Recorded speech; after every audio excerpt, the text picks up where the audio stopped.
اللہ سیدی اعلیٰ حضرت امام اہل سنت کا ایک شعر آپ کو سنانا ہے، مگر اس سے پہلے کچھ جملے سنیے گا۔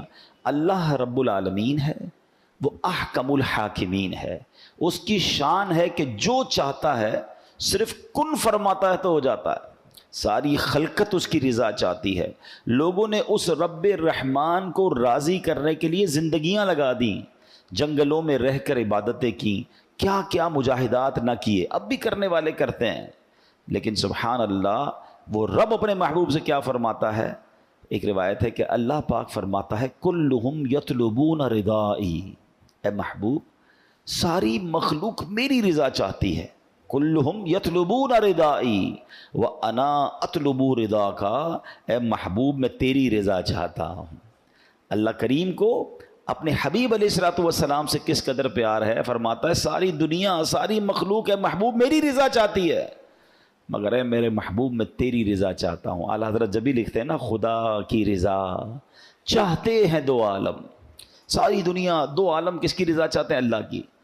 خدا کی رضا چاہتے ہیں دو عالم اور خدا چاہتا ہے رضائے محمد صلی اللہ علیہ وسلم۔ اچھا یہ دو طرفہ محبت ہے، اللہ اپنے حبیب سے اس قدر پیار فرماتا ہے نا، تو نبی پاک علیہ الصلوۃ والسلام بھی اپنے رب سے بے انتہا محبت فرماتا ہے۔ یہ سیکھنے کے لیے بھی ہے کہ ہمیں اللہ سے بھی بے حد پیار کرنا ہے، اللہ کے حبیب سے بھی بہت محبت کرنی ہے۔ ذرا سنیے گا یہ دو طرفہ محبت کیسی ہے کہ معراج کے واقعے کو ذرا ذہن میں لائیے۔ حسین رات ہے، رب کریم نے اپنے محبوب علیہ الصلوۃ والسلام کے لیے آسمانوں کو سجایا، زمین و آسمان میں اہتمام ہوتا رہا، انبیاء کرام استقبال کے لیے مسجد اقصی میں جمع ہو رہے ہیں، آسمانوں میں دھوم مچی ہے۔ پیارے آقا علیہ الصلوۃ والسلام عاجزی اور انکساری کے پیکر بن کر اللہ رب العالمین کی محبت سے سرشار ہو کر نہایت ادب کے ساتھ اللہ کی بارگاہ میں حاضر ہوتے ہیں۔ جب اس خاص مقام پر پہنچتے ہیں تو اللہ پاک نے فرمایا اب کوئی نہیں ہے۔ ایک واقعہ آیا نا کہ جبریل امین علیہ الصلوۃ والسلام بھی سدرۃ المنتہا کے پاس جا کر رک جاتے ہیں، کہتے حضور اب آپ آگے جائیے۔ کہا اے جبریل تم ساتھ نہیں چلو گے؟ کہا حضور اب یہاں سے تھوڑا سا بھی آگے گیا نا تو میرے پر جل جانے ہیں، میری لمٹ یہیں تک ہے۔ سبحان اللہ، فرشتوں کا سردار پیچھے رہ جاتا ہے اور جناب رحمت للعالمین علیہ الصلوۃ والسلام آگے جاتے ہیں۔ اس سے یہ بھی اندازہ ہوتا ہے کہ اللہ کی بارگاہ میں نبی پاک کا مرتبہ مقام قرب میں پہنچے نا تو اللہ نے فرمایا اے محبوب انا و انتا، ایک میں ہوں ایک آپ ہیں، وما سوا کا خلقت لاجلک، آپ کے علاوہ کائنات میں جو کچھ ہے وہ سب میں نے آپ کے لیے پیدا کیا ہے۔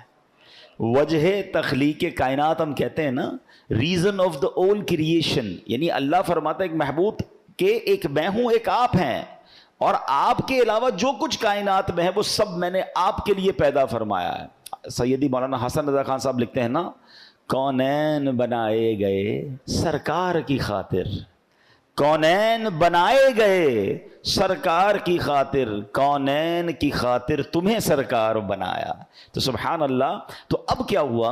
اللہ پاک کی اپنے محبوب سے یہ بے مثال محبت ہے، مگر نبی پاک علیہ الصلوۃ والسلام نے محبت الہی میں کیا عرض کیا؟ وہ عرض کرتے ہیں اللہم انت وما انا، اے اللہ پاک تو ہی تو ہے، اے اللہ پاک تو ہی تو ہے، میں نہیں ہوں۔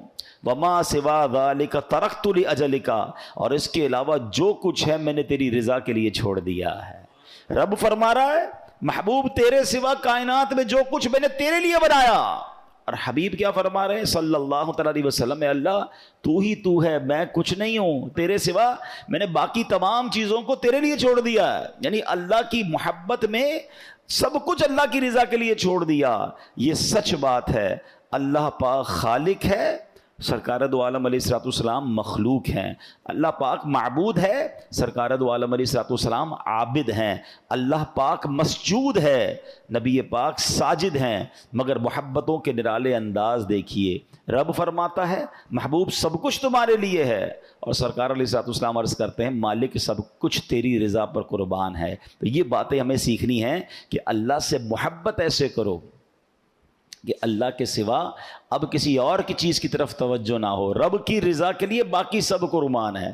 یہاں ان لوگوں کے لیے بھی سیکھنے کے لیے مدنی پھول ہے جو دوسروں کو راضی کرنے کے لیے ہیں، مخلوق کو راضی کرنے کے لیے خالق کو ناراض کر دیتے ہیں. نبی پاک نے کیا فرمایا؟ اللہ سب تیری رضا پر قربان ہے.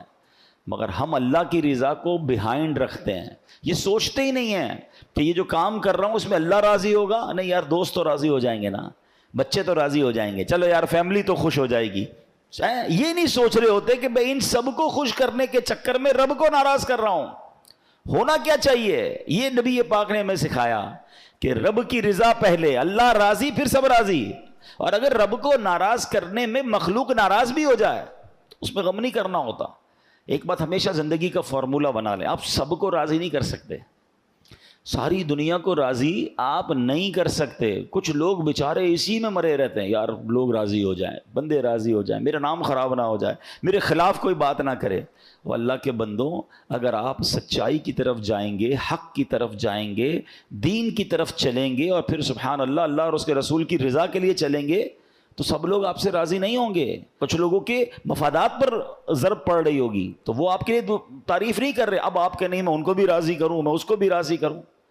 بھائی نبی پاک علیہ الصلوۃ والسلام کے خلاف بات کرنے والے موجود ہیں اس دنیا میں، معاذ اللہ، ہے نا، غیر مسلم ہے نا، ٹھیک ہے، اولیاء کرام کے خلاف بات کرنے والے موجود ہیں. تو سب کو راضی نہیں کیا جا سکتا.